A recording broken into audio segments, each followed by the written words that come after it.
Hello again, everybody. Thanks for tuning in. And yes, today we are going to be taking a look at these gigantic things here. This is the Goliath from Arcana Instruments. Let's dive right in and hear how they sound.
So that was a little clip from the playthrough video I did with this guy here. It's a beautiful C#2 Celtic.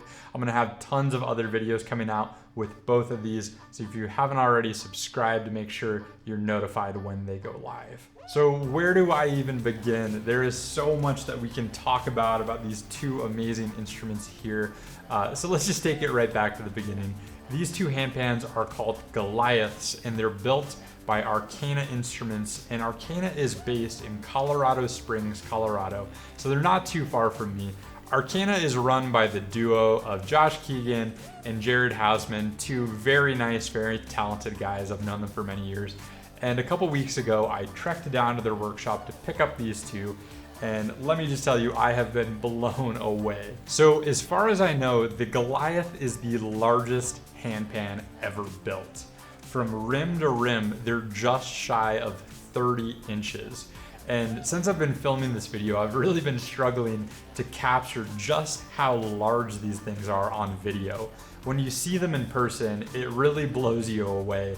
And to give it some perspective, I'm about 6 feet tall, and these things next to me just engulf me. So each one of these is built in a different scale. The one on my right is a sort of D major variation, and this one on my left is a C# Celtic. This is a C#2, and this is a D2. These are two of the lowest handpans I've ever played, and the sound is just enormous. It's like nothing that I've ever experienced. I mean, look at the size of this ding. It is almost the size of my palm. I can't even fit my hand over the whole edge of the ding. Look at that. So why exactly are these things so ridiculously big? So if you know a little bit about handpan building, in general, the larger a note is, the lower the pitch is gonna be. So when you build these larger scales, eventually you just need more real estate. You run out of room on the shell to be able to fit these massive notes in. So Arcana kind of decided that if they're gonna build ultra low scales, the only way they're gonna be able to do this is by expanding the diameter of the shell. So what makes these two handpans so different than other bass handpans? So different handpan builders out there have been able to build some pretty impressively low instruments. F2 is becoming increasingly common, even E2 you'll see from time to time. But here's where the Goliath is unique. On most of these bass handpans, which are built on smaller diameter instruments, typically you'll have your low note ding, your central note, and then your first note in the tone circle will typically jump an octave. That way you have this low note in the center, but the surrounding notes aren't much different from other handpan ranges. They kind of jump up to a higher register. With the Goliath, that's not the case. This instrument over here on my left, the C# Celtic, is exactly a C#2 Celtic, meaning it is the Celtic layout, but exactly 1 octave lower, meaning not only is the center note an octave lower, but every note around the tone circle is an octave lower as well. So both of these handpans are made from stainless steel, and I think that's kind of needed for these super large notes.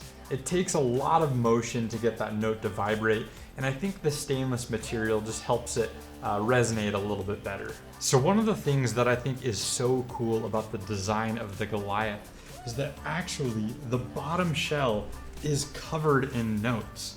And while we can totally play these notes like we would the notes on the top, these were actually designed as more of a sympathetic resonance system for the pitches on the top. So each of these tone fields on our top shell is typically placed underneath an octave pair on the bottom.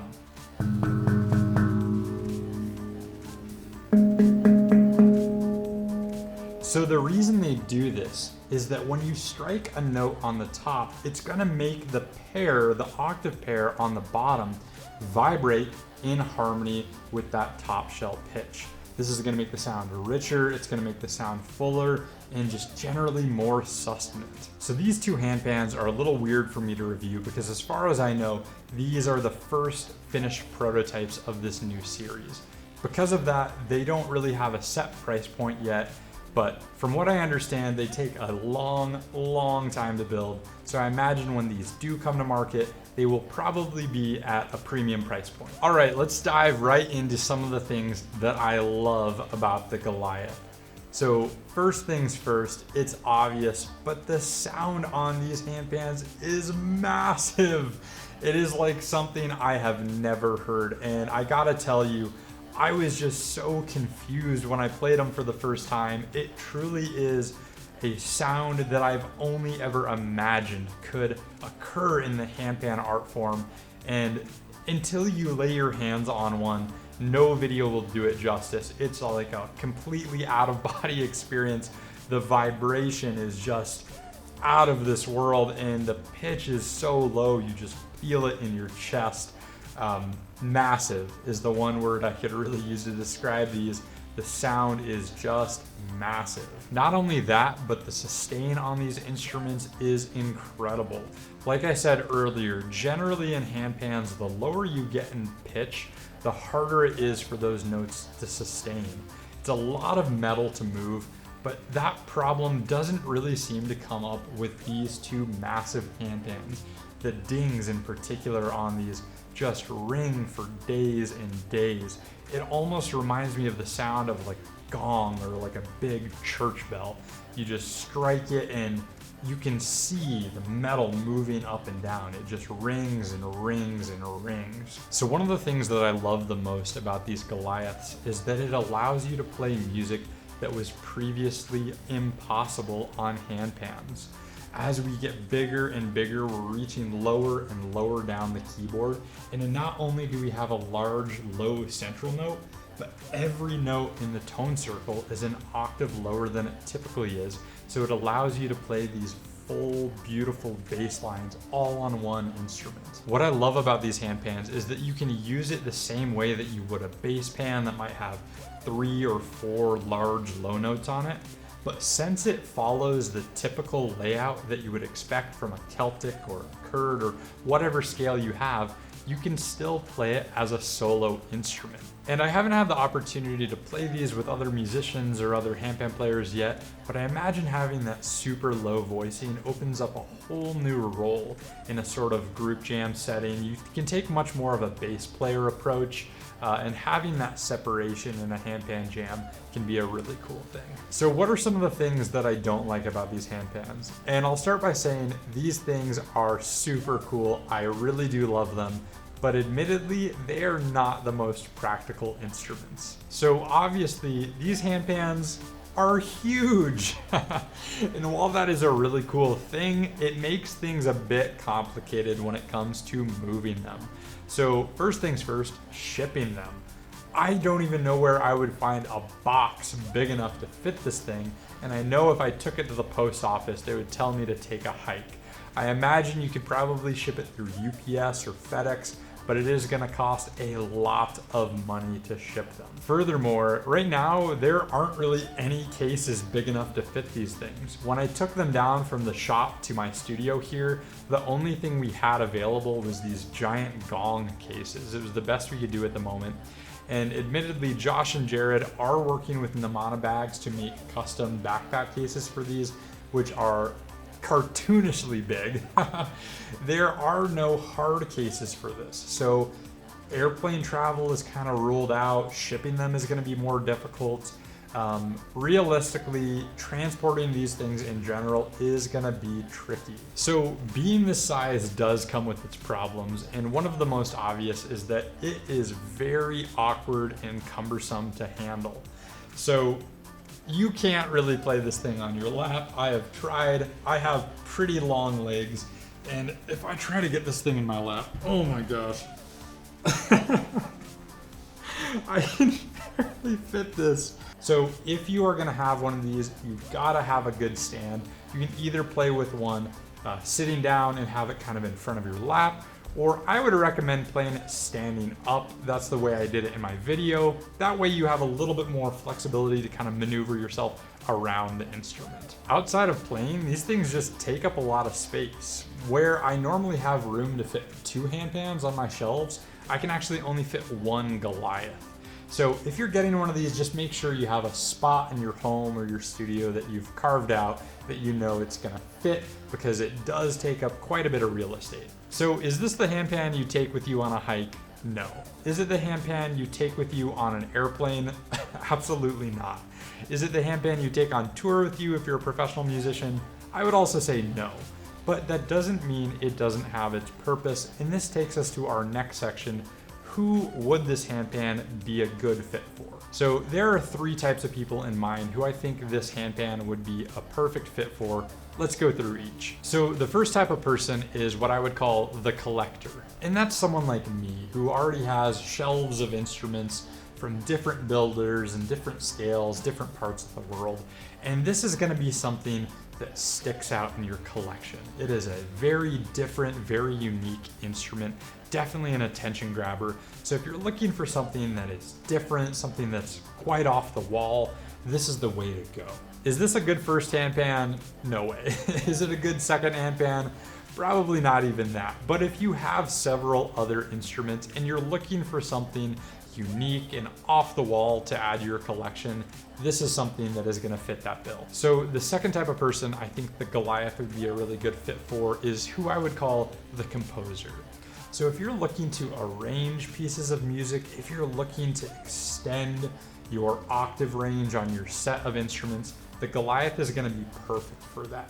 You get those low pitches that you don't get on other handpans that are gonna allow you to play different cover songs, do different arrangements, and be able to accompany people. So if you've been kind of feeling limited by the range of your instruments, if you're looking to expand your playing repertoire, the Goliath is gonna be perfect for that. So the last person on my list is what I would call the producer. So if you like recording your own, making your own music, the Goliath could be a really cool option for you. It's gonna add a really different voicing than other handpans and add a really cool element to your music. So I think the most important thing with these handpans is knowing what they are and what they're not. This thing is gonna arrive on your doorstep, you're gonna open it up, put it on its stand in the corner of your room or your studio, and it is gonna stay there. This very much to me is a studio instrument. Like I said, you're not gonna take it hiking or traveling. It's got its home. You'll play it when you wanna play it, but it lives where it lives. It's big, it's bulky. Use it for what it's good for, and don't try to take this thing to the beach. It's not gonna cooperate with you. So these are without a doubt, I think, some of the best instruments that Arcana has built yet. They're always building some sort of crazy off-the-wall new creations, but they have really outdone themselves with these. While the Goliath is the first of its kind, I don't think it will be the last. In fact, I think Arcana might be ushering us forward into a new era of the handpan art form. And as crazy as this is to say, while we've seen the birth of the mini handpan, I think the Goliath might be the start of the mega handpan era. I have no doubt that people are gonna go nuts when they see these things, and Arcana is definitely gonna stay busy building these things for a long time. And if I had to guess, I imagine some other handpan builders are probably gonna be trying something ambitious like this soon after. All right guys, that's gonna do it for this video. Thanks so much for sticking around to the end. And if you wanna learn more about the handpan, head to planethandpan.com. We've got tons of resources there to help get you started in the right direction. And of course, don't forget to subscribe. Until then, we'll see you in the next one.